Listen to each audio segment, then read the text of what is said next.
अस्सलामुअलैकुम। आज का जो हमारा लेक्चर है वो है फार्माकोडायनामिक्स, फार्माकोलॉजी की ब्रांच फार्माकोडायनामिक्स।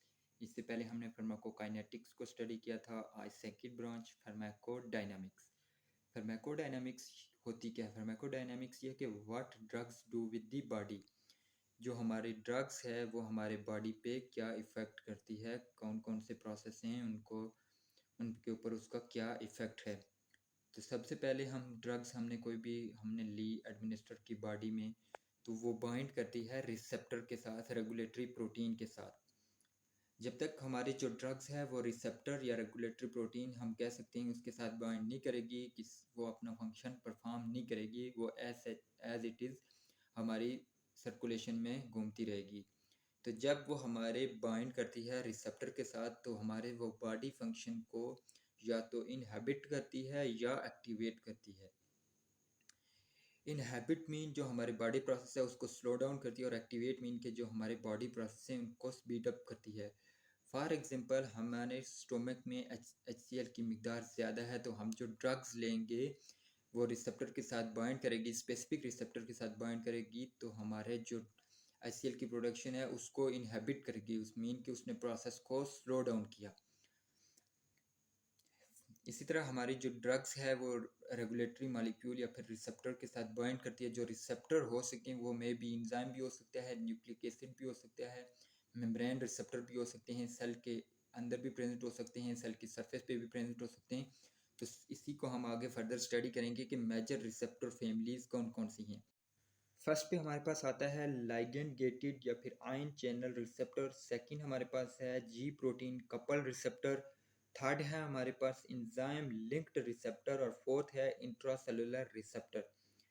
फर्स्ट है हमारे पास ligand gated ion channel receptor. ये एक मेम्ब्रेन सरफेस रिसेप्टर है, मीन के सरफेस मेम्ब्रेन की सरफेस पे प्रेजेंट है और रिस्पॉन्सिबल होता है for the flow of ion across cell membrane. Mean के जब हम कोई भी ड्रग्स लेते हैं और वो हमारे लाइगेंड गेटेड या फिर आयन चैनल रिसेप्टर के साथ बाइंड करती है, तो वो हमारे जो है आयन की फ्लो है, यानी कि आयन की मूवमेंट है वो करवाती है अक्रॉस सेल मेम्ब्रेन। मीन के हमारे जो आयन हैं वो सेल के अंदर इंटर होते हैं और वो हमारे बॉडी प्रोसेस को या इनहेबिट करेंगे या स्लो डाउन करेंगे।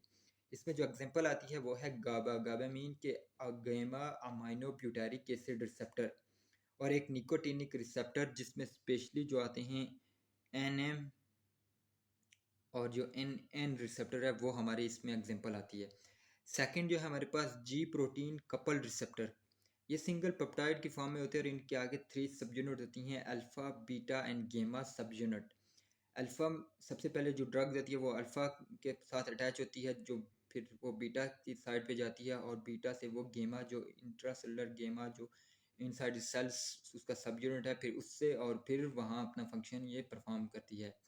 जो गेमा हमारे पास रिसेप्टर है ये डी अटैचेबल होता है, ये अटैच भी होता है, डी अटैच भी हो सकता है, और जो इसका जो मेन फंक्शन है वो है प्रोटीन फास्फोराइलेशन। ये प्रोटीन की फास्फोराइलेशन करते हैं, और इनमें जो एग्जांपल आती है वो आती है alpha and beta adrenergic receptor. Third हमारे पास जो है इंजाइम लिंक्ड रिसेप्टर। जैसे कि नाम में इंडिकेट है कि इंजाइम लिंक्ड रिसेप्टर, ऐसे हमारी जो ड्रग्स जो इंजाइम के साथ बाइंड करती है इंट्रासेलुलर यानी कि साइटोसोल में हमारे जो इंजाइम प्रेजेंट हैं उनके साथ बाइंड करेगी, और बाइंडिंग के नतीजे में या तो वो साइटोसोलिक एक्टिविटी को हमारी को बढ़ाएगी या साइटोसोलिक एक्टिविटी को कम करेगी। इसमें जो हमारे पास एग्जांपल आती है वो है इंसुलिन रिसेप्टर। फोर्थ जो हमारे पास आता है वो है इंट्रासेलुलर रिसेप्टर। इंट्रासेलुलर मीन के जो हमारे सेल के इनसाइड प्रेजेंट होता है, या वो न्यूक्लियस पे होगा या साइटोप्लाज्म में होगा, और इनका जो मेन काम है जीन एक्सप्रेशन और जीन ट्रांसक्रिप्शन। इनकी जो एग्जांपल आती है वो है स्टीरॉयड रिसेप्टर। ये हमारा आज का लेक्चर था फार्माकोडायनामिक्स। Thanks for watching.